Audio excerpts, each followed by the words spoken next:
Ibu, Bapak, dan saudara-saudari terkasih, marilah kita bersama mendoakan doa malaikat Tuhan. Dalam nama Bapa dan Putra dan Roh Kudus, amin. Maria diberi kabar oleh malaikat Tuhan, maka ia mengandung dari Roh Kudus. Salam Maria, penuh rahmat, Tuhan sertamu. Terpujilah engkau di antara wanita, dan terpujilah buah tubuhmu, Yesus.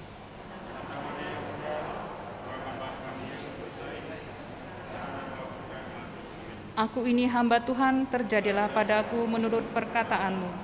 Salam Maria, penuh rahmat, Tuhan sertamu.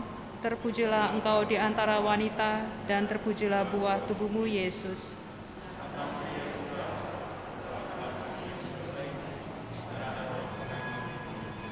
Sabda sudah menjadi daging dan tinggal di antara kita. Salam Maria, penuh rahmat, Tuhan sertamu.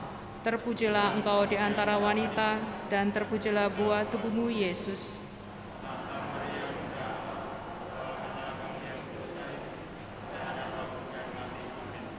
Doakanlah kami, ya Sata Bunda Allah, supaya kami dapat menikmati janji Kristus. Marilah berdoa. Ya Allah, karena kabar malaikat, kami mengetahui bahwa Yesus Kristus Putramu menjadi manusia. Kami mohon, curahkanlah rahmat-Mu ke dalam hati kami, supaya berkat sengsara dan salib-Nya, kami dibawa kepada kebangkitan yang mulia oleh Kristus Tuhan kami. Dalam nama Bapa dan Putra dan Roh Kudus, amin. Umat dipersilakan berdiri, dan kita awali perayaan Ekaristi Pesta Pembaptisan Tuhan dengan menyanyikan lagu pembuka.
Dalam nama Bapa dan Putra dan Roh Kudus. Amin. Rahmat dan damai sejahtera dari Allah Bapa dan dari Tuhan kita Yesus Kristus bersamamu.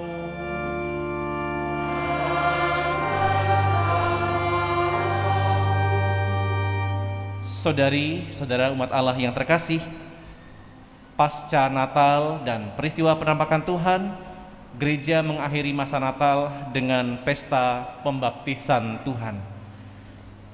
Tuhan juga mau dibaptis agar ia mampu memperlihatkan cintanya kepada manusia.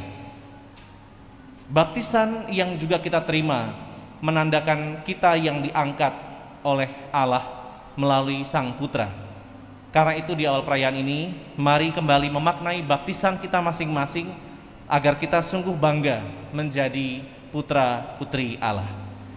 Namun karena kita sadar sebagai putra-putri Allah kita sering abai, sering lalai dalam kehendak Allah, mari merendahkan diri, menyadari semua kerapuhan kita sebagai manusia dan mohon rahmat pengampunannya.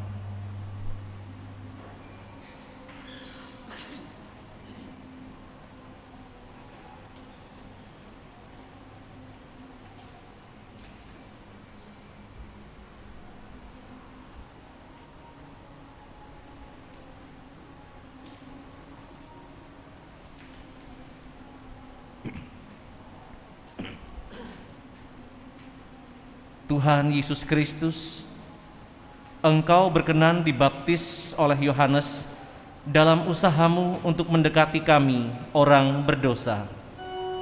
Tuhan, kasihanilah kami.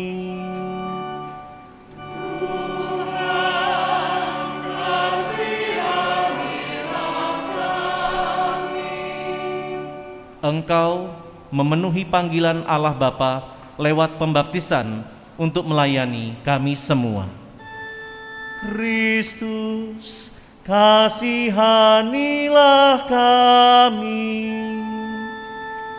Kristus, kasihanilah kami. Engkau menghendaki adanya sakramen pembaptisan guna memberi kesempatan kepada kami menerima hidup ilahi. Tuhan, kasihanilah kami. Tuhan, kasihanilah kami. Semoga Allah yang Maha Kuasa mengasihani kita, mengampuni dosa kita, dan menghantar kita ke hidup yang kekal. Amin. Kemuliaan kepada Allah di surga dan damai di bumi kepada orang yang berkenan kepadanya. Kami memuji Dikau, kami meluhurkan Dikau, kami menyembah Dikau, kami memuliakan Dikau, kami bersyukur kepadamu karena kemuliaan-Mu yang besar. Ya Tuhan Allah, Raja surgawi, Allah Bapa yang Maha Kuasa. Ya Tuhan Yesus Kristus, Putra yang tunggal. Ya Tuhan Allah, Anak Domba Allah, Putra Bapa. Engkau yang menghapus dosa dunia,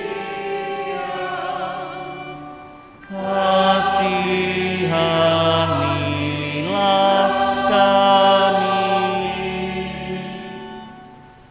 Engkau yang menghapus dosa dunia, kasihanilah doa kami.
dalam kemuliaan Allah Bapa. Amin.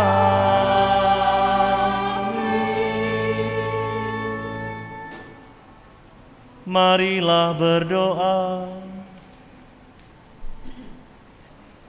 Intensi pada sore hari ini, permohonan dari Ibu Mary sekeluarga mendoakan arwah Ibu Yohana Listina.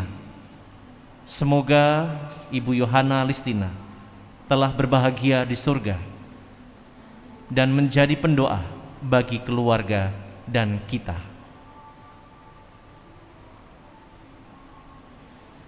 Allah Bapa, Putramu Yesus Kristus telah menunjukkan bela rasanya kepada kami, umat-Mu yang berdosa, dengan menerima pembaptisan dari Yohanes Pembaptis. Kami mohon agar berkat bela rasanya ini, kami Kau teguhkan dalam menghayati hidup sebagai anak-anak yang berkenan di hati-Mu.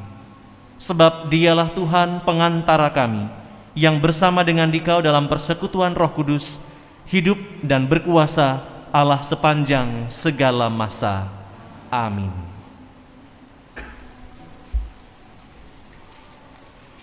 Pembacaan dari kitab Yesaya. Beginilah firman Tuhan. Hiburlah, hiburlah umatku.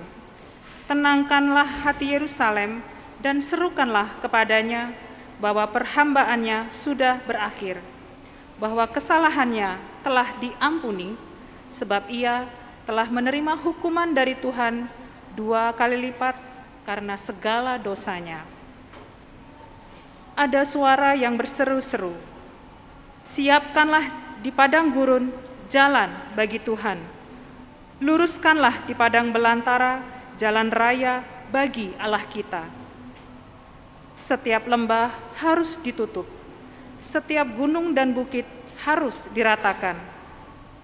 Tanah yang berbukit-bukit harus menjadi rata, dan yang berlekuk-lekuk menjadi datar. Maka kemuliaan Tuhan akan dinyatakan, dan seluruh umat manusia akan melihatnya bersama. Sungguh, Tuhan sendiri telah mengatakannya. Dan terdengarlah suatu suara, "Hai Sion, pembawa kabar baik, naiklah ke gunung yang tinggi. Hai Yerusalem, pembawa kabar baik, nyaringkanlah suaramu kuat-kuat, nyaringkanlah suaramu, jangan takut. Katakanlah kepada kota-kota Yehuda, lihat, itu Allahmu, lihat, itu Tuhan Allah. Ia datang dengan kekuatan dan dengan tangannya ia berkuasa. Lihat, mereka yang menjadi upah jerih payahnya ada bersama-sama Dia, dan mereka yang diperolehnya berjalan di hadapannya. Seperti seorang gembala, ia menggembalakan ternaknya dan mengimpunnya dengan tangannya. Anak-anak domba dipangkunya, induk-induk domba dituntunnya dengan hati-hati. Demikianlah sabda Tuhan. Syukur kepada Allah.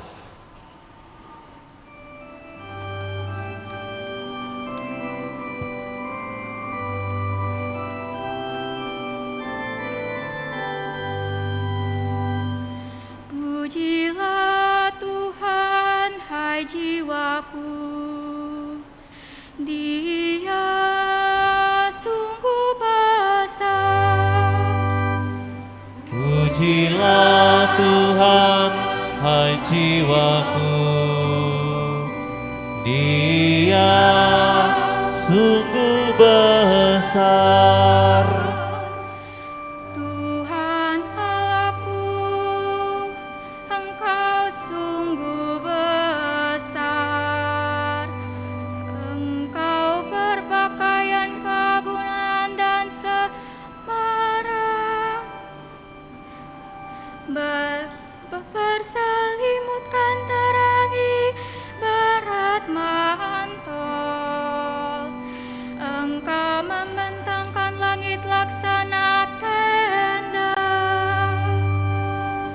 Pujilah Tuhan, hai jiwaku, Dia sungguh besar. Engkau mendirikan bangsa-bangsa megah di atas air. Awan-awan kau jadikan kendaraan, dengan bersayap angin engkau melayang-layang. Angin kau jadikan suruhan, dan api menyala kau jadikan pelayang. Pujilah Tuhan, hai jiwaku, Dia sungguh besar.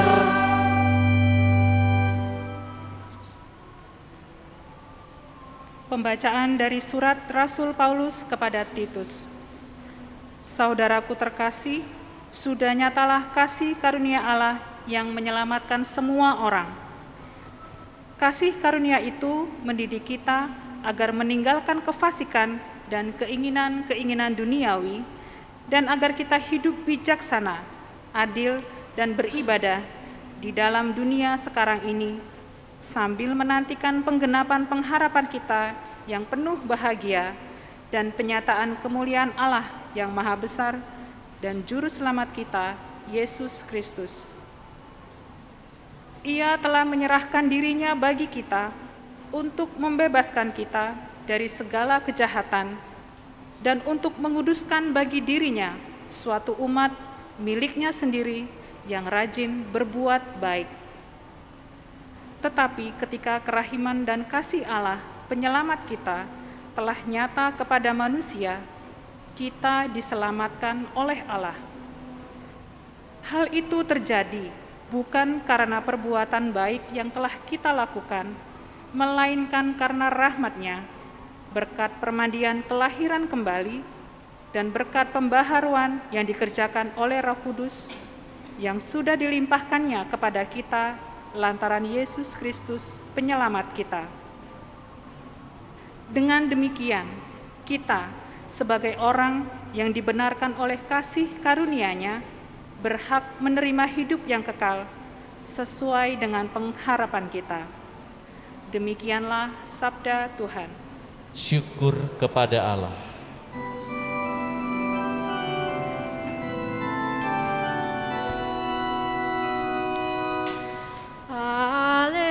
Haleluya, haleluya. Haleluya, haleluya. Dia yang berkuasa daripadaku akan datang, kata Yohanes. Ia akan membaptis kamu dengan Roh Kudus dan dengan api.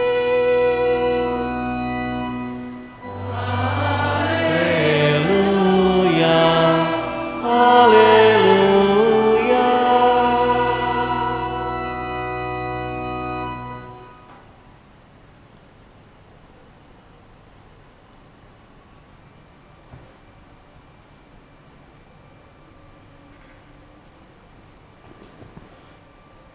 Tuhan sertamu.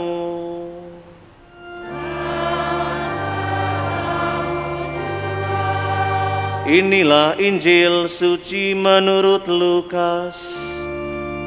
Dimuliakanlah Tuhan.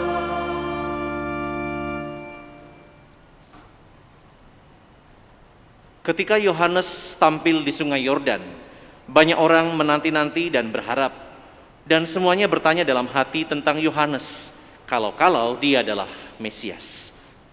Karena itu Yohanes berkata kepada semua orang itu, "Aku membaptis kamu dengan air, tetapi Dia yang lebih berkuasa daripada aku akan datang, dan membuka tali kasutnya pun aku tidak layak.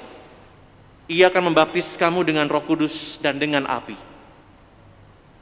ketika seluruh orang banyak itu telah dibaptis, dan ketika Yesus sedang berdoa, setelah ia juga dibaptis, terbukalah langit dan turunlah Roh Kudus dalam rupa burung merpati ke atasnya. Terdengarlah suara dari langit, "Engkaulah putraku yang terkasih, kepadamulah aku berkenan." Demikianlah sabda Tuhan. Terpujilah Kristus.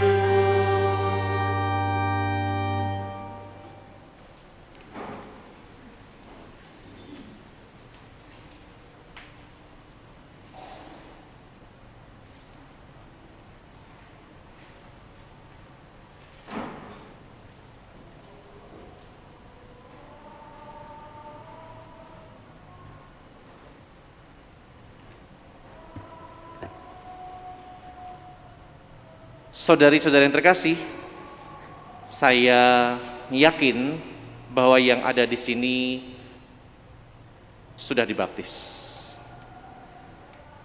Tetapi bedanya adalah ada yang baptisnya kecil, ada yang baptisnya dewasa. Ada yang sudah belasan bahkan puluhan tahun, tetapi juga ada yang baru dalam hitungan tahun.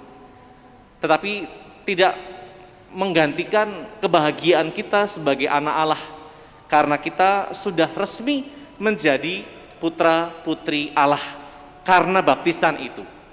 Nah, kalau hari ini gereja mengajak kita untuk merenungkan tentang Tuhan Yesus yang juga dibaptis, sebenarnya ini menjadi akhir dari perjalanan masa Natal.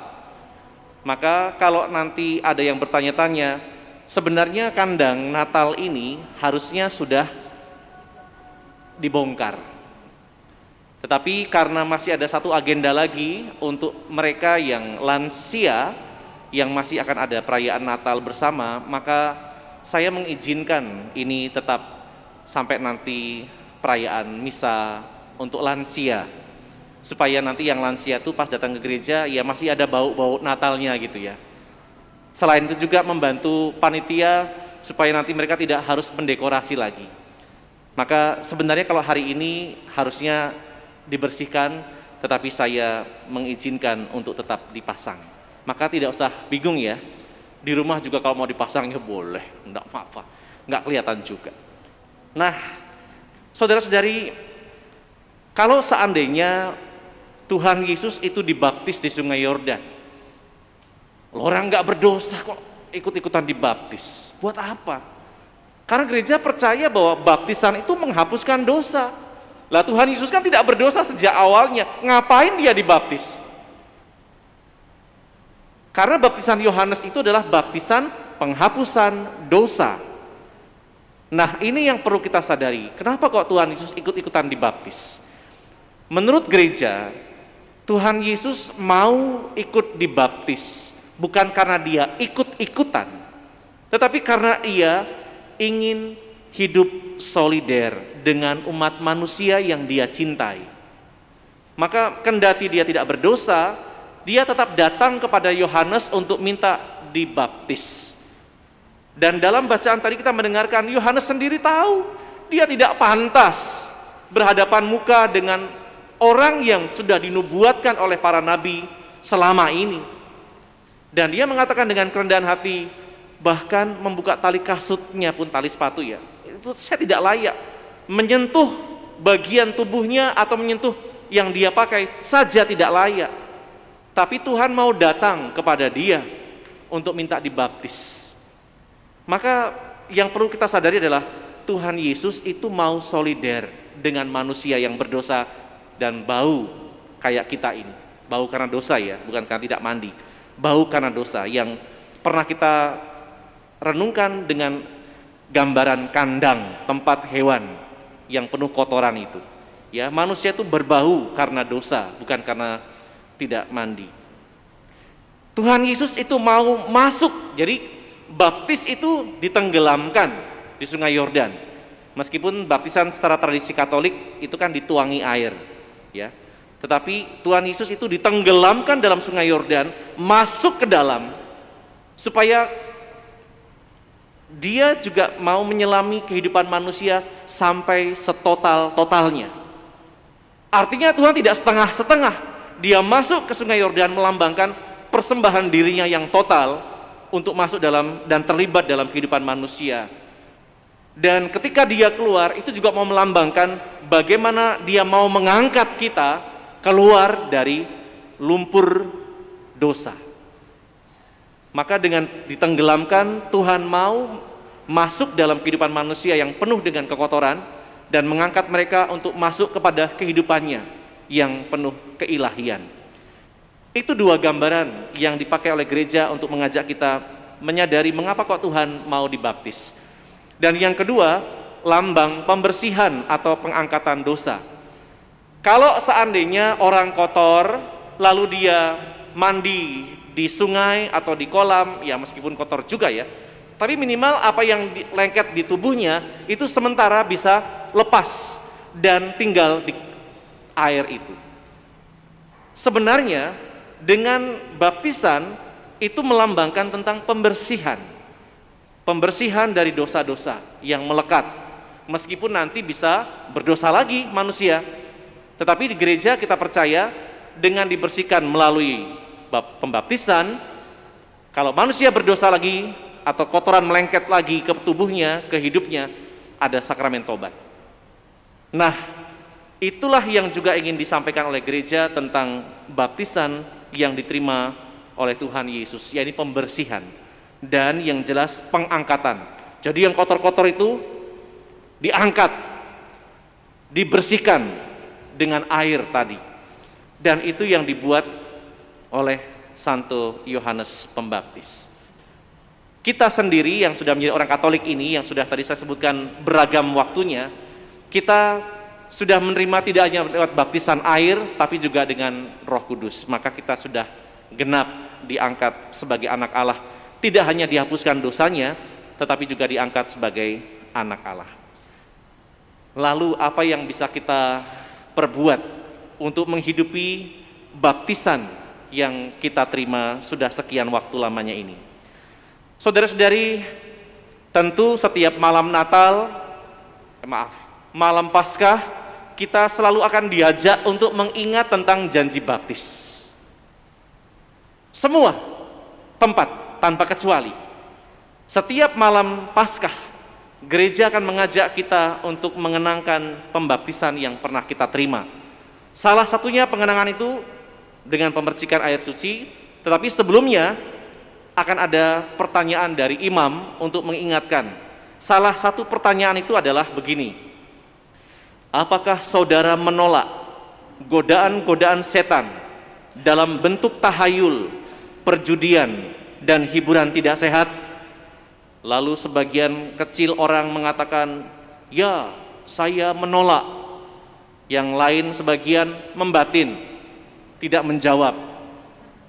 Nah, di sini saya mau mengajak kita untuk melihat ajaran gereja Katolik mengenai godaan setan dalam bentuk tahayul, perjudian, dan hiburan yang tidak sehat. Sambil mengingat, karena setiap tahun kita mengucapkan, saya menolak, ya saya menolak gitu ya. Tapi kemudian terulang dan terulang kembali. Maka kita segarkan kembali pada pesta pembaptisan Tuhan ini. Yang pertama berbicara tentang godaan setan itu muncul dengan godaan tahayul. Nanti godaan kedua tentang perjudian, karena ingin mendapatkan sesuatu yang lebih. Dan yang terakhir itu hiburan yang tidak sehat. Kita lihat dari yang pertama, tahayul. Tahayul ini pernah saya ajak untuk bermenung, meskipun pasti lupa. Saya juga sedikit lupa. Maka tahayul itu menurut Katekismus Gereja Katolik nomor 2110 dikatakan bahwa tahayul adalah religiusitas yang berlebihan dan tidak normal. Tahayul itu adalah religiusitas atau kepercayaan yang berlebihan dan tidak normal. Contohnya, orang mengatakan, wah, kalau kejatuhan cicak nanti celaka. Itu tahayul. Padahal kita sudah berjanji untuk menolak itu. Kemudian kalau misalnya, jadi tahayul itu sesuatu yang kadang-kadang tidak bisa dinalar.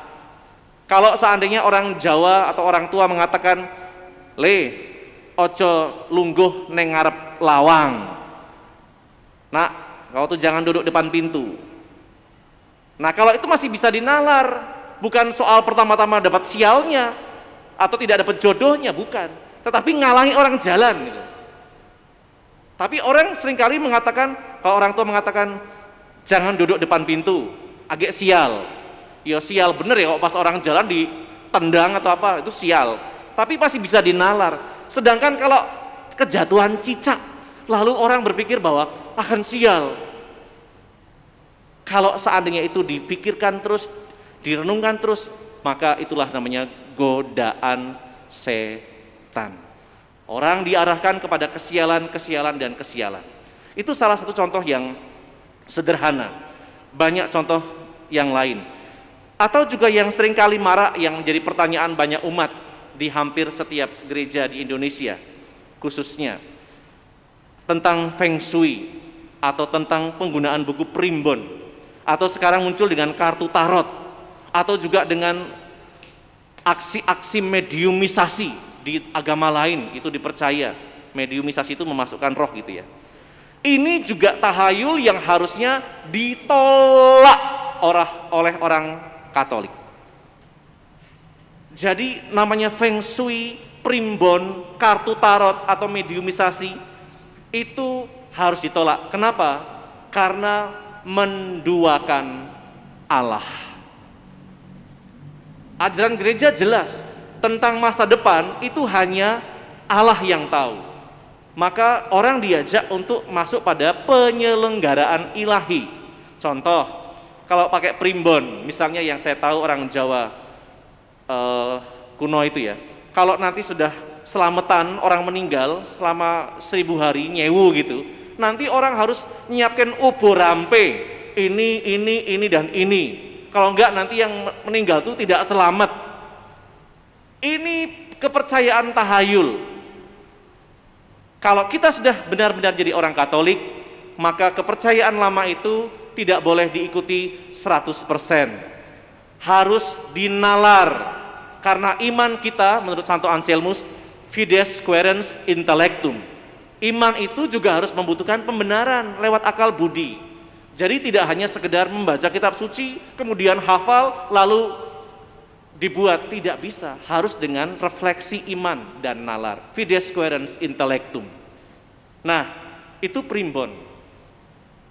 Dan banyak lagi. Soal Feng Shui yang saya juga seringkali muncul dalam beberapa pertanyaan. Saya juga kadang-kadang mengikuti katekese uskup atau romo tentang Feng Shui ini supaya kita juga tahu, karena di sini juga sebagian orang Jawa, orang Batak, orang Tionghoa dan sebagainya. Nah, Feng Shui ini bukan lahir dari agama, tetapi Feng Shui ini bagian dari sebuah budaya. Budaya yang kemudian dihidupi oleh suku. Sehingga bagi gereja Katolik, penggunaan Feng Shui ini harus dipertanyakan. Mungkin sebagian ada benarnya. Contoh, wah, menurut Feng Shui tidak boleh meletakkan kamar di atas dapur. Iya benar, secara nalar. Kalau seandainya terjadi sesuatu, kompornya meledak, orang di atasnya kena duluan. Wajar. Tetapi kalau sudah misalnya pakai Feng Shui, wah, kalau mau membuat rumah tuh bentuknya harus seperti ini. Wah, kalau kamu pengen sukses ya harusnya bentuk seperti ini. Rumahnya nanti lantainya berapa, kamarnya berapa, menghadap pintunya kemana, dengan segala, itu namanya tahayul. Gereja Katolik menolak hal seperti ini. Atau misalnya mau membuat tangga, wah, kamu kalau mau membuat tangga harus jumlahnya sekian. Nanti kalau pas bagian membelok itu jumlahnya yang ke bawah ini sekian anak tangga, yang ke atas sekian anak tangga, kemudian warnanya harus pakai warna ini, dan sebagainya. Itu tahayul. Gereja Katolik tidak pernah mengajarkan seperti itu. Dan memang banyak orang kadang-kadang dalam suku tertentu, karena sudah ikut dalam budaya leluhur atau orang tuanya, maka tidak mengindahkan apa yang menjadi ajaran gereja Katolik. Contoh, juga soal kematian. Atau misalnya yang paling sederhana itu soal perkawinan, maksud saya, perkawinan. Wah, dalam agama ini dikatakan kalau mau menikah, kalau kamu pengen beruntung, mujur, atau sukses, menikahnya harus bulan ini, tanggal ini, jam sekian, nanti kamu harus di tempat yang ini, nanti setelah perayaan pemberkatan, didoakan kamu harus nanti jam ini harus ke sini, kemudian nanti sebelum prosesi harus begini-begini. Tahayul. Dan banyak orang Katolik yang juga masih mengikuti tradisi itu. Apakah salah? Kalau tidak masuk akal, jelas salah, kata gereja. Karena itu melanggar iman akan Allah. Bagi gereja Katolik, semua hari yang diciptakan Allah itu baik. Tapi sekali lagi, banyak orang Katolik masih tergoda dengan godaan-godaan setan, lalu memilih harinya ini yang mujur dan sebagainya. Contoh paling konkret, ada orang yang mau menikah tanggal tertentu, lah dia milihnya pas bulan Prapaskah, karena perkawinan beda agama, Katolik sama agama yang lain. Kemudian menikah, rencana supaya hari baik menikah, kemudian pas hari Prapaskah. Ya oleh gereja nggak bakal diizinkan. Buat dia beruntung, ternyata apa? Naas. Karena tidak mengetahui tentang ajaran gereja Katolik. Dan seringkali keluarga-keluarga yang hidup dengan dua iman kadang-kadang menjadi bingung. Itulah sebabnya kenapa gereja selalu lebih teliti kalau terjadi perkawinan beda keyakinan. Boleh, tapi harus dilihat dulu, benar enggak?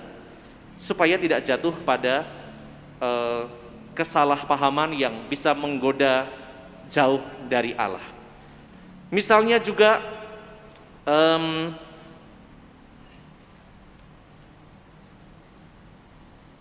kartu tarot. Orang zaman sekarang sudah mulai percaya dengan ramalan-ramalan kartu tarot. Wah, apa ya? Kok saya lupa ya? Pokoknya ada yang apa ya, raja atau apalah, saya nggak cuman lihat, saya nggak, hanya pengen tahu saja supaya bisa ngobrol. Nah, kartu tarot itu juga bagian dari tahayul, karena tidak bisa dibuktikan dengan akal budi. Dan ini sekali lagi ajaran gereja mengatakan dengan jelas, segala sesuatu yang tidak bisa dinalar maka harus diwaspadai. Termasuk juga mediumisasi, manggil arwah, kemudian dipanggil masuk ke dalam badan. Setan itu bisa merubah dirinya sesuai dengan orang yang meninggal. Setan, karena orang yang sudah meninggal, jiwanya tidak akan bisa dipanggil lagi ke dunia. Karena atau di neraka, karena atau di api penyucian, menurut tradisi kita. Tidak bisa dipanggil lagi. Maka kalau ada misalnya yang bisa menyerupai suaranya, mirip banget ya, kok tahu banget, itu setan. Maka hati-hati untuk suku-suku tertentu yang kadang-kadang pengen tahu tentang ini dan itu, lalu bertanya kepada mereka yang sudah meninggal, mediumisasi. Itu tahayul. Dalam janji baptis dikatakan, apakah saudara menolak tahayul? Ya, tolaklah itu. Termasuk juga misalnya tradisi memegang hio. Hio itu alat doa. Gereja melihatnya lebih positif begini. Kalau seandainya ada orang yang sudah terbiasa dengan hio, memegang hio itu ada, kalau nggak salah ada bacaannya loh, menurut tradisi tertentu. Ada bacaannya. Nah kalau kita orang Katolik bagaimana? Iya, doa Bapa Kami Salam Maria. Jadi dirubah sesuai dengan keyakinan gereja Katolik. Jadi bukan lagi membaca dengan sesuai dengan ramalan atau rapalan dari rumus-rumus leluhur, bukan itu. Termasuk juga misalnya besok Desember sudah mau Imlek ya. Imlek. Kadang-kadang yang saya dengar itu ada keluarga-keluarga yang menyiapkan makanan untuk arwah. Arwah kok dikasih makan? Itu juga bagian dari tahayul. Kalau mau nyiapin makanan, yang nyiapin buat keluarga saja.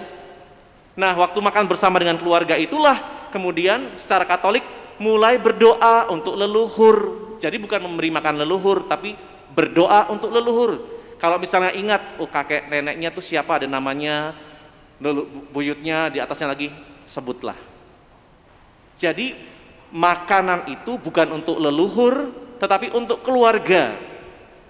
Dan dalam makan bersama itu, sebelum makan, berdoalah untuk leluhur-leluhur. Nah, itu baru Katolik. Kalau sampai menyeleweng, berarti imannya masih perlu dipertanyakan. Itu yang perlu diketahui, karena seringkali benturan dengan tradisi yang dihidupi.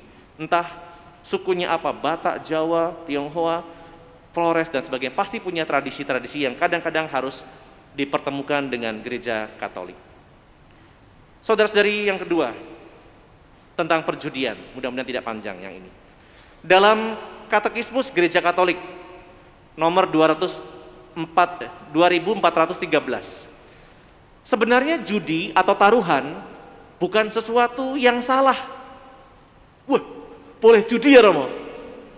Nah, perlu diperdengarkan penjelasannya. Bukan sesuatu yang salah kalau itu tidak merugikan. Contoh, taruhan ya, main kartu, yang kalah nanti mijetin. Main remi atau main gaplek, yang kalah nanti beliin minuman. Sejauh itu masih sepakat dan tidak merugikan banyak, boleh-boleh saja. Tetapi yang menjadi salah menurut gereja adalah ketika itu menjadi keterikatan untuk terus bermain dan meningkatkan taruhan lebih banyak. Jadi perlu dibedakan. Menjadi boleh kalau itu hanya sekedar senang-senang. Kalau menang, yang kalah mijetin, atau yang kalah dicoret mukanya, itu tuh senang-senang, enggak apa-apa. Itu juga taruhan.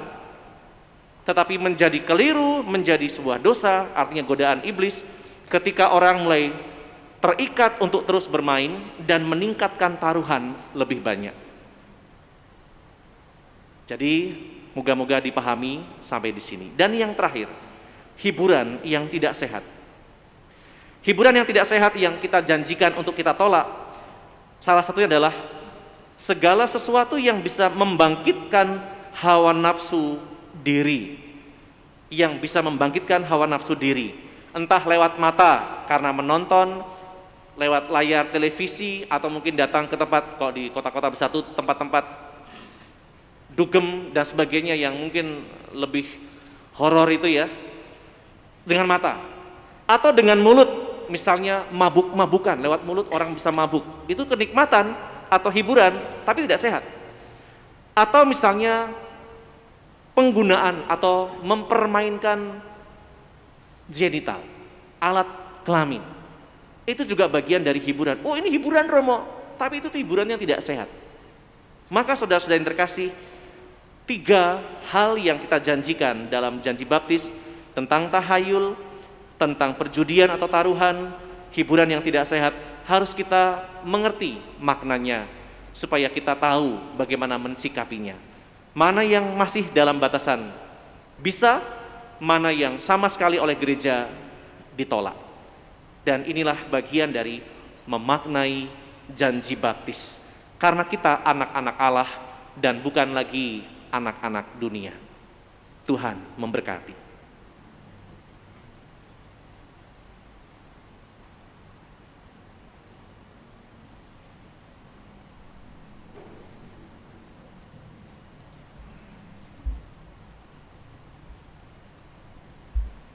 Sekarang bersama-sama dengan penuh keyakinan, mari kita bangkit berdiri, kita ungkapkan kembali iman kepercayaan kita. Aku percaya akan Allah, Bapa yang Maha Kuasa, Pencipta langit dan bumi, dan akan Yesus Kristus, Putranya yang tunggal Tuhan kita, yang dikandung dari Roh Kudus, dilahirkan oleh perawan Maria, yang menderita sengsara dalam pemerintahan Pontius Pilatus, disalibkan, wafat dan dimakamkan, yang turun ke tempat penantian, pada hari ketiga bangkit dari antara orang mati, yang naik ke surga, duduk di sebelah kanan Allah Bapa yang Maha Kuasa, Dari situ ia akan datang mengadili orang yang hidup dan yang mati. Aku percayakan Roh Kudus, Gereja Katolik yang kudus, persekutuan para kudus, pengampunan dosa, kebangkitan badan, kehidupan kekal. Amin. Saudari-saudara, kita semua dihimpun dalam kerajaan keselamatan Bapa melalui Kristus Sang Putra. Maka marilah kepada Bapa kita memanjatkan doa-doa kita sebagai putra-putrinya yang terkasih. Marilah berdoa bagi semua umat Kristen. Semoga semua umat Kristen dipersatukan di dalam nama Yesus, sehingga dalam setiap langkah hidup ini, seluruh umatmu selalu mendengar sabda putramu dan tekun melaksanakannya. Marilah kita berdoa kepadanya. Tuhan berkatilah umatmu. Marilah berdoa bagi para pemimpin bangsa. Semoga para pemimpin bangsa di dunia ini selalu diterangi oleh sabdamu, agar setiap kebijaksanaan yang mereka ambil mengalir dari pewartaan Kristus sendiri demi keselamatan seluruh alam semesta. Marilah kita berdoa kepadanya. Tuhan berkatilah umatmu. Marilah berdoa bagi para penderita. Semoga pengharapan orang-orang yang sedang menderita mendapatkan peneguhan dan penghiburan berkat warta gembira keselamatan Kristus. Marilah kita berdoa kepadanya. Tuhan berkatilah umatmu. Marilah kita berdoa bagi kita sendiri. Semoga pengharapan akan kasih Kristus selalu bertumbuh sebagaimana Yohanes Pembaptis menanti-nantikan kedatangan Sang Penyelamat, sehingga kita siap sedia untuk selalu melaksanakan kelembutan serta kerendahan hatinya dalam setiap langkah hidup ini. Marilah kita berdoa kepadanya. Tuhan berkatilah umatmu. Semoga umatmu, keluarga-keluarga yang hadir saat ini dan juga pribadi-pribadi yang hadir mampu menghidupi janji baptis mereka untuk terus berusaha menolak setiap godaan setan. Dan semoga mereka juga dimampukan untuk terus menjadi putra-putri Allah yang baik. Marilah kita berdoa kepadanya. Tuhan berkatilah umatmu. Bapa Maha Baik, sudilah memandang kami sebagaimana Engkau memandang putramu Yesus yang dengan penuh kasih sayang telah memberikan hidupnya bagi kami. Sebab dialah Tuhan dan pengantara kami sepanjang segala masa. Amin.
atas segala kurnia-Mu, terimalah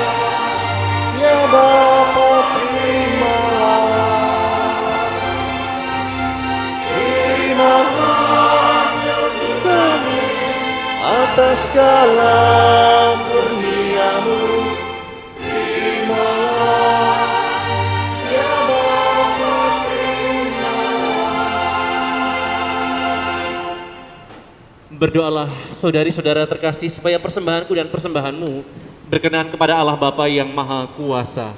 Semoga persembahan ini diterima demi kemuliaan Tuhan dan keselamatan kita serta seluruh umat Allah yang kudus. Allah Bapa Maha Kudus, terimalah persembahan kami ini dan persatukanlah dengan kurban putramu agar kami menjadi serupa dengan Dia, yakni menjadi anak-anak yang berkenan di hatimu. Sebab Dialah Tuhan kami yang hidup dan berkuasa sepanjang segala masa. Amin. Tuhan bersamamu.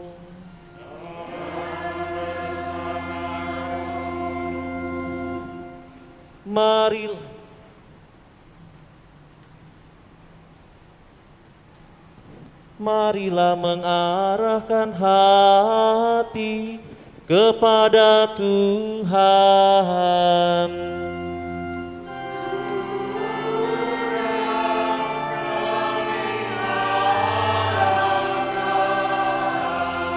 Marilah bersyukur kepada Tuhan Allah kita.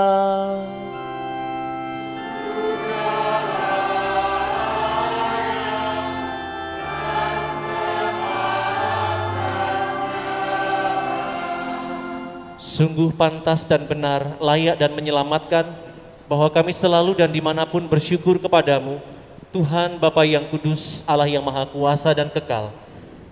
Di sungai Yordan, Engkau telah menandai permandian yang baru dengan misteri yang menakjubkan, agar oleh suara yang turun dari langit, kami percaya bahwa sabdamu diam di antara manusia. Dan oleh roh yang turun dalam rupa burung merpati, kami tahu bahwa Kristus hambamu diurapi dengan minyak kegembiraan dan diutus untuk memaklumkan kabar baik kepada kaum miskin. Dari sebab itu, bersama dengan kekuatan-kekuatan surga, kami senantiasa memuliakan Engkau di bumi dan tak henti-hentinya meluhurkan Dikau sambil bernyanyi.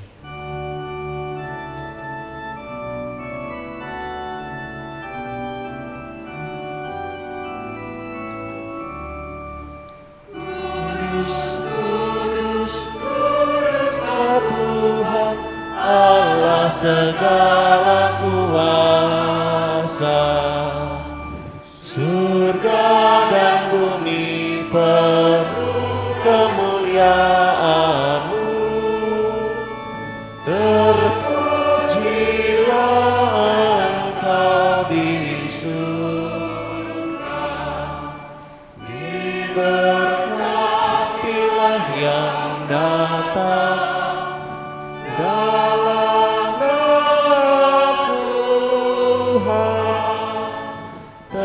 terpujilah Engkau di surga.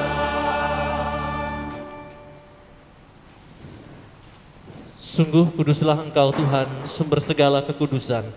Maka kami mohon, kuduskanlah persembahan ini dengan pencurahan Roh-Mu, agar bagi kami menjadi tubuh dan darah Tuhan kami, Yesus Kristus.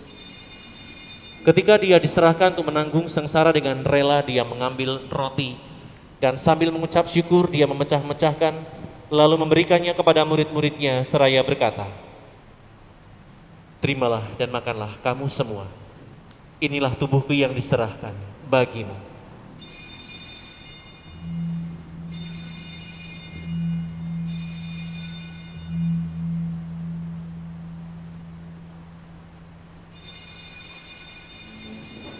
Demikian pula sesudah perjamuan Dia mengambil piala. Sekali lagi Dia mengucap syukur kepadamu, memberikannya kepada murid-muridnya seraya berkata, "Terimalah dan minumlah kamu semua. Inilah piala darahku, darah perjanjian baru dan kekal, yang ditumpahkan bagimu dan bagi semua orang demi pengampunan dosa.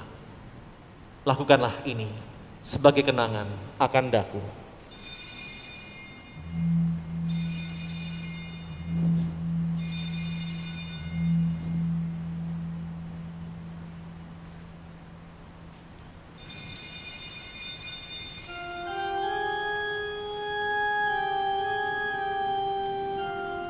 Agunglah misteri iman kita.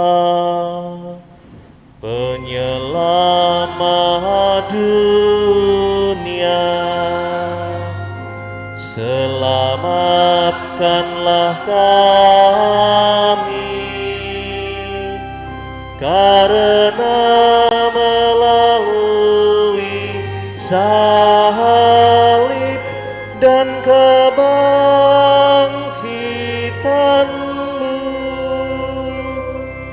Engkau telah membebaskan kami.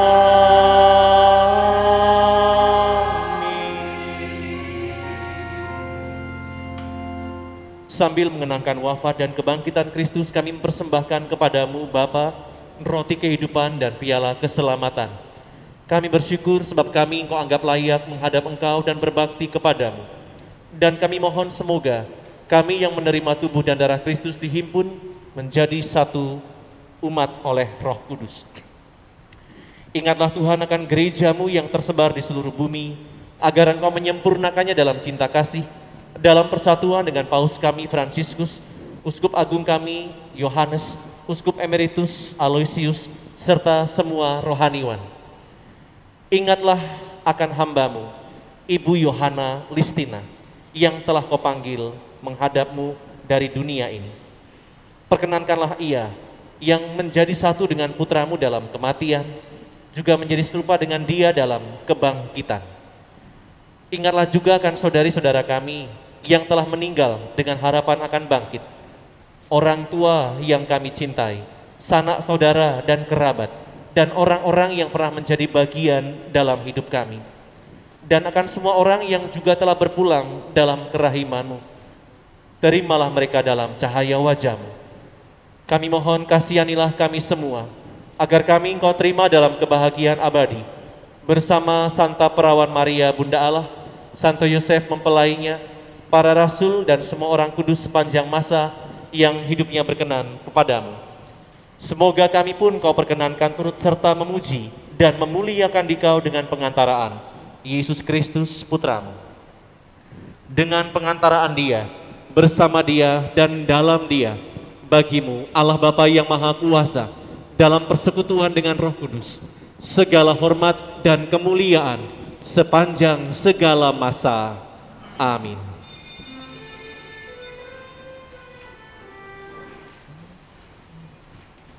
Atas petunjuk penyelamat kita dan menurut ajaran ilahi, beranilah kita berdoa.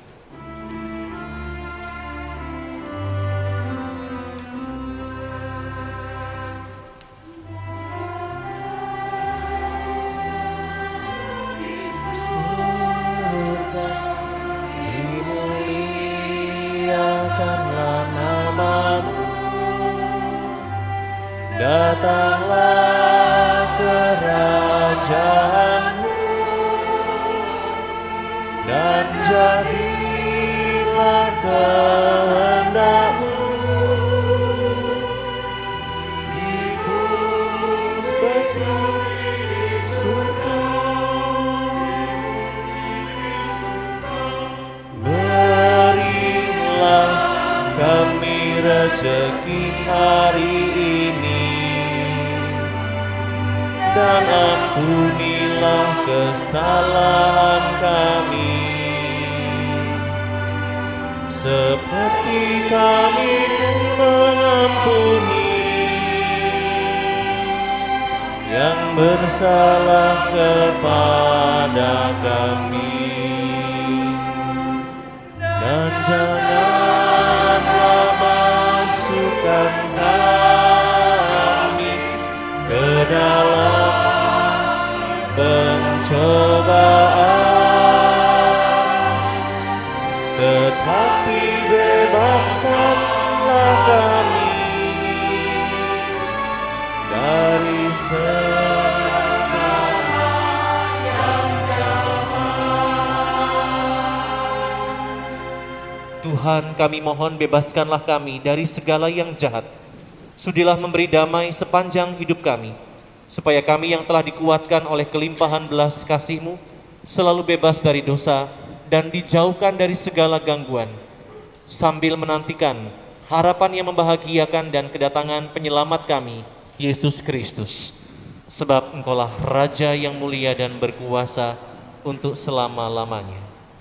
Tuhan Yesus Kristus, Engkau telah bersabda kepada para rasul-Mu, damaiku kutinggalkan bagimu, damaiku kuberikan kepadamu.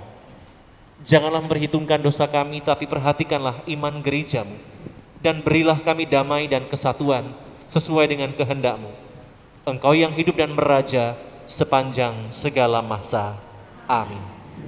Damai Tuhan bersamamu.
Lihatlah anak domba Allah, lihatlah Dia yang menghapus dosa dunia.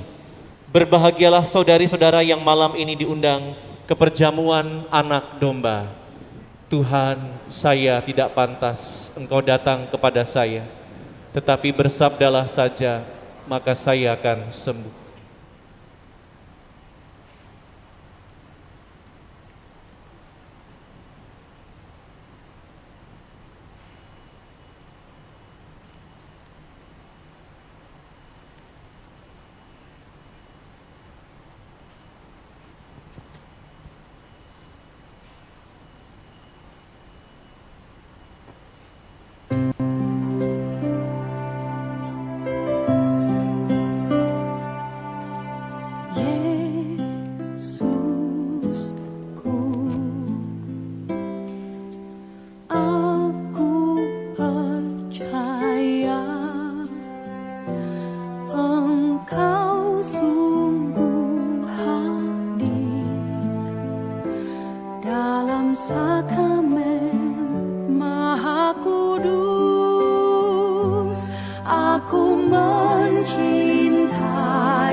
Sepenuhnya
Marilah berdoa.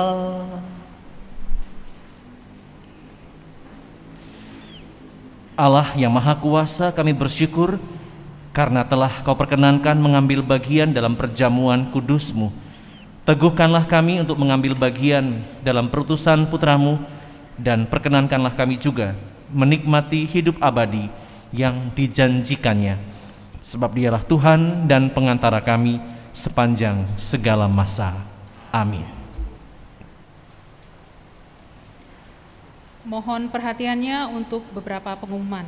Yang pertama, jadwal misa dan petugas liturgi hari Minggu biasa. Kedua, misa hari Sabtu tanggal 15 Januari jam 6 sore, Lektor Utami Dewi, Pemazmur Luisa Baten, petugas tata laksana dan kor, lingkungan Petrus II dan lingkungan Yohanes Pemandi, organis Coki. Misa hari Minggu tanggal 16 Januari jam 7 pagi, Lektor Crescentia Berta, Pemazmur Ann Maria Widianing, petugas tata laksana dan kor, lingkungan Antonius, lingkungan Maria Goretti dan lingkungan Petrus I, organis Civita Dei. Yang kedua, misa dan perayaan Natal bagi orang sakit dan orang tua tanggal 16 Januari jam 3 sore. Lektor Andreas Widyo, Pemazmur Ann Maria Widianing, petugas tata laksana Ibu-ibu Paroki San Frades, Kor Saint Nicholas Choir, organis Marisa. Yang ketiga, berita perkawinan. Akan saling menerimakan sakramen perkawinan. Yang pertama, pasangan Petrus Tri Arianto, putra dari Alfonsus Suprapto dan Justina Maria Sumarni, dengan Mela Moriska, putri dari Hari Susanto dan Katemi. Keduanya adalah warga lingkungan Andreas. Rencana perkawinan tanggal 23 Januari 2022 di Gereja San Frades. Yang kedua, pasangan Benediktus Bayu Kambuna Joyo Kusumo, putra dari Yosep Maria Amir Sucipto Joyo Kusumo dan Maria Goretti Suprihatin dari lingkungan Ana Teresia, Paroki Katedral Santa Maria Palembang, dengan Francisca Romana Yesi, putri dari Kurnain Alim dan Simar, warga lingkungan Santo Petrus II. Rencana perkawinan tanggal 30 Januari 2022 di Gereja San Frades. Barang siapa mengetahui adanya halangan perkawinan bagi pasangan tersebut, wajib melapor kepada pastor paroki. Yang keempat, mulai bulan Januari ini akan mulai diadakan lagi misa penyegaran janji perkawinan dalam misa minggu terakhir bulan yang bersangkutan. Untuk pasangan suami istri yang berulang tahun perkawinan bulan Desember dan bulan Januari, kami undang dapat hadir dan mengikuti kegiatan ini dengan agenda sebagai berikut. Rekoleksi tanggal 23 Januari jam 5:30 sore sampai selesai di Balai Paroki. Misa penyegaran janji perkawinan tanggal 30 Januari jam 7 pagi di gereja. Saudara-saudari yang terkasih, selamat menikmati waktu yang berkualitas bersama keluarga. Tetap setia menjalankan 5M, mencuci tangan dengan rutin, memakai masker, menjaga jarak, menjauhi kerumunan, mengurangi mobilitas. Selamat malam.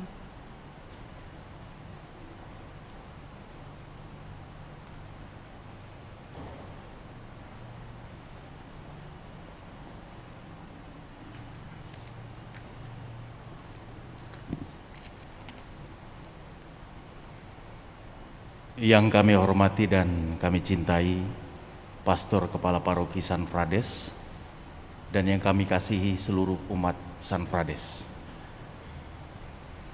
Saya mewakili seluruh tim formatur DPP San Frades, mohon waktu untuk menyampaikan beberapa hal berikut.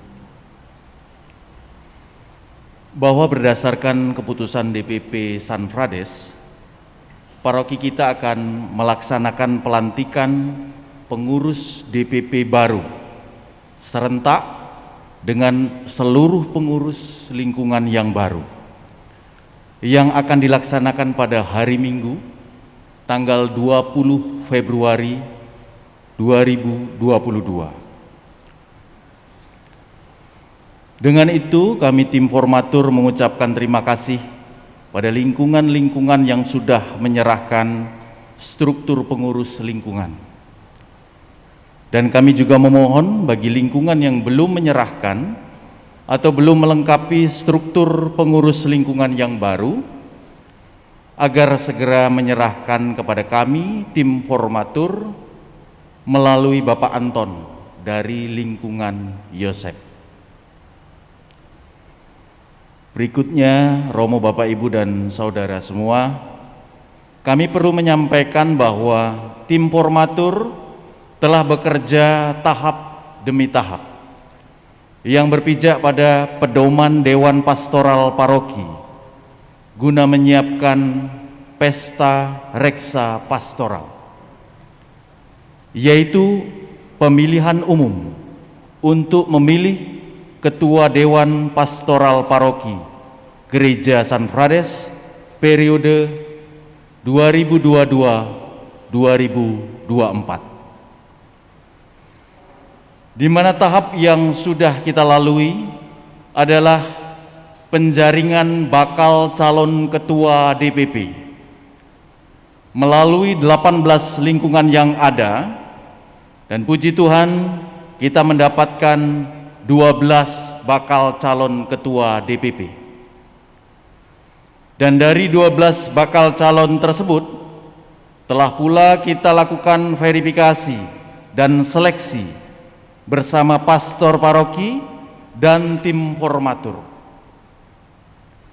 yang kemudian didapatkan 5 calon yang lolos verifikasi dan seleksi. Dan pada tahap selanjutnya, yaitu pernyataan kesanggupan para calon yang lolos seleksi untuk mengikuti kontestasi pemilihan ketua DPP, yang akhirnya dari 5 calon yang lolos seleksi tersebut ditetapkanlah 2 calon ketua DPP San Frades yang akan maju dalam kontestasi pemilihan umum ketua DPP San Frades.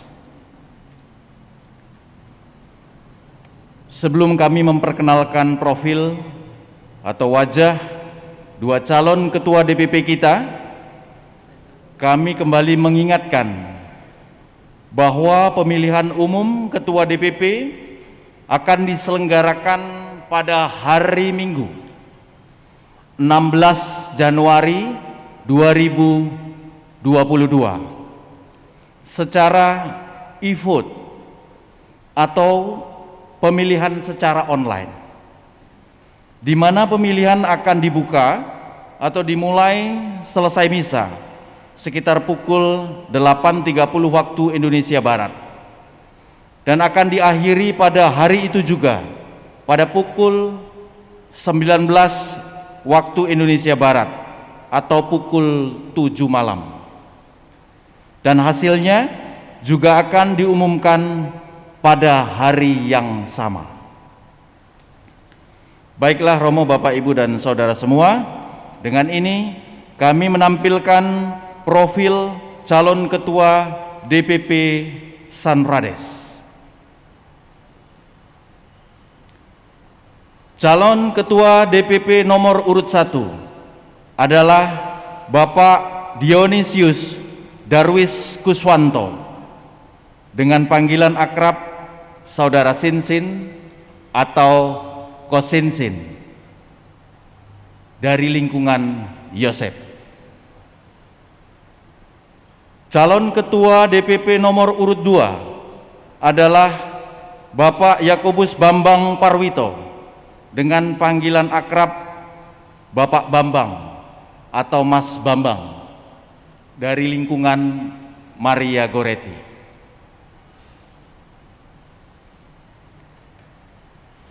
Romo, Bapak, Ibu, dan Saudara semua, berikutnya kita akan melihat video tutorial sebagai panduan bagaimana tata cara sederhana dan mudah untuk kita melakukan e-vote atau pemilihan online tersebut.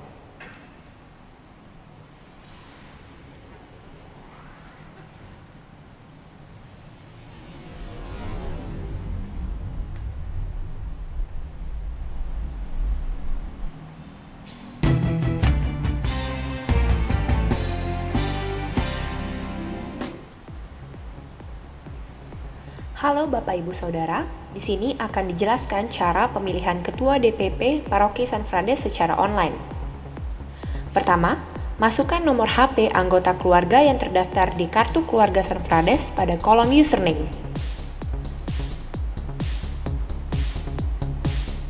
Selanjutnya, masukkan tanggal lahir anggota keluarga tersebut pada kolom password dengan format tanggal, bulan, tahun. Jika tanggal lahir Anda adalah 1 Januari 1990, maka masukkan 01011990. Nomor HP dan tanggal lahir anggota keluarga yang dimasukkan harus sesuai dengan data.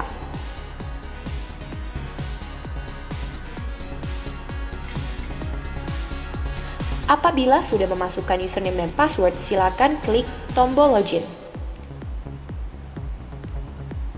Setelah login, silakan pilih calon ketua yang diinginkan dengan cara mengklik pada kotak yang berisi calon ketua.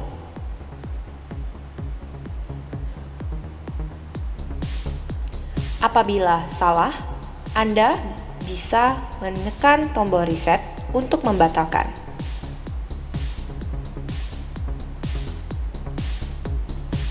Setelah sudah yakin dengan pilihan Anda, silakan pilih tombol yakin, maka sistem akan menyimpan pilihan Anda. Karena satu keluarga hanya boleh memberikan satu suara, maka apabila Anda login dengan akun anggota keluarga lainnya, maka Anda tidak bisa memilih lagi, dan sistem akan langsung menampilkan calon yang sudah dipilih oleh anggota keluarga Anda.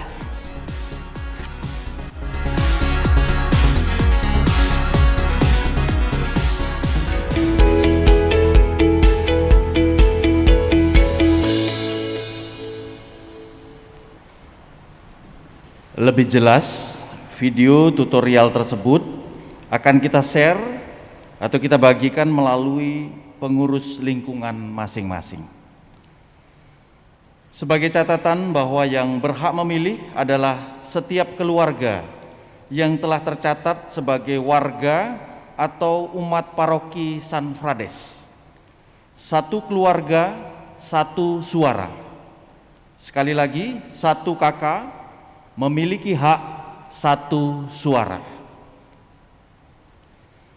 Karena pemilihan ketua DPP dengan metode e-vote adalah pengalaman pertama bagi paroki kita, maka dengan ini kami memohon dukungan dari seluruh umat, seluruh keluarga untuk berpartisipasi sebagai pemilih guna suksesnya Pesta Reksa Pastoral paroki kita.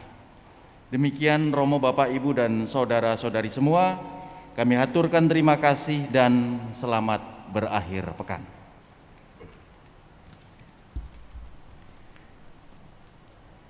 Mari kita memberikan tepuk tangan untuk tim formatur.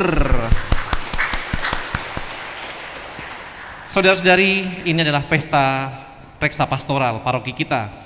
Dan memang dari antara sekian banyak gereja, kita mencoba untuk memilih secara e-vote, karena seperti yang pernah disampaikan dari sejarah memang ada selalu perwakilan 18 lingkungan, artinya ada 18 suara saja.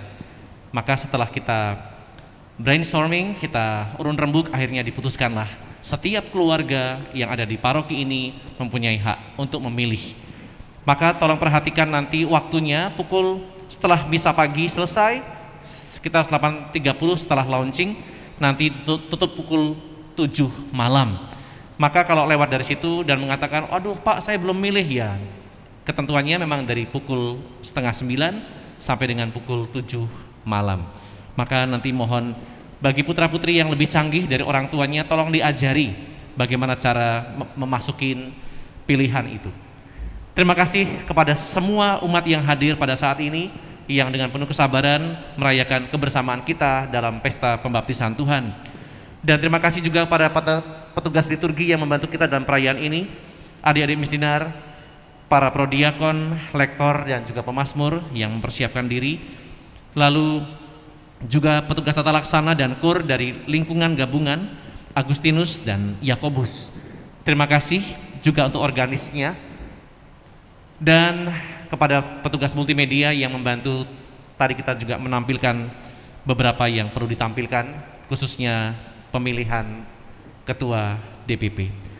Sekali lagi terima kasih untuk semuanya, dan nanti setelah berkat penutup, sebelum saya pulang ke bawah, pulang ke sakristi, saya akan memberkati anak-anak yang tadi saya lewatkan. Jadi nanti misioner tunggu sebentar, Romo ke sana dulu memberkati anak-anak yang tadi sempat terlupa. Terima kasih, mari kita mohon berkat Tuhan. Tuhan sertamu.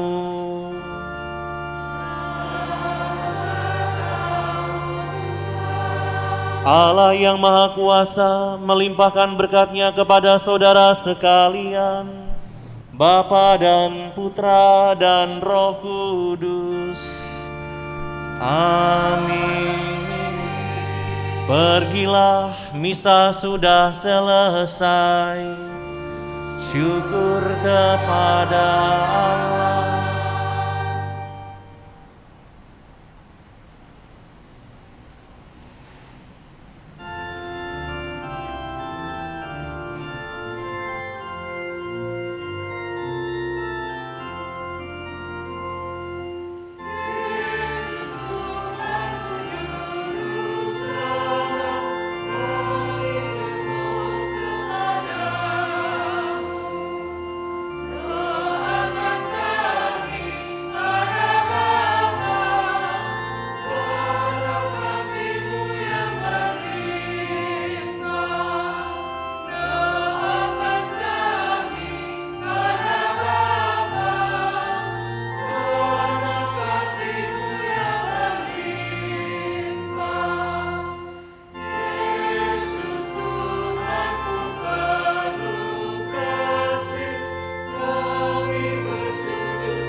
Halo Bapak Ibu Saudara, di sini akan dijelaskan cara pemilihan Ketua DPP Paroki San Frades secara online.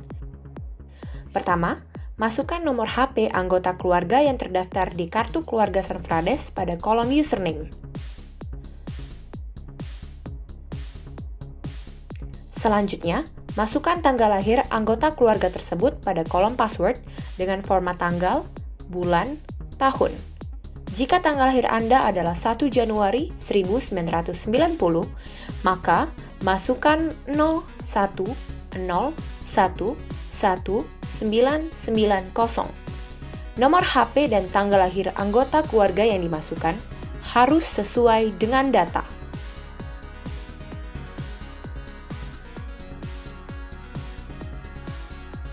Apabila sudah memasukkan username dan password, silakan klik tombol login. Setelah login, silakan pilih calon ketua yang diinginkan dengan cara mengklik pada kotak yang berisi calon ketua.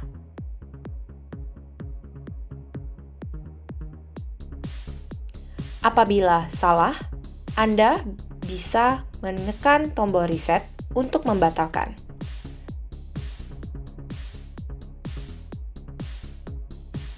Setelah sudah yakin dengan pilihan Anda, silakan pilih tombol yakin, maka sistem akan menyimpan pilihan Anda.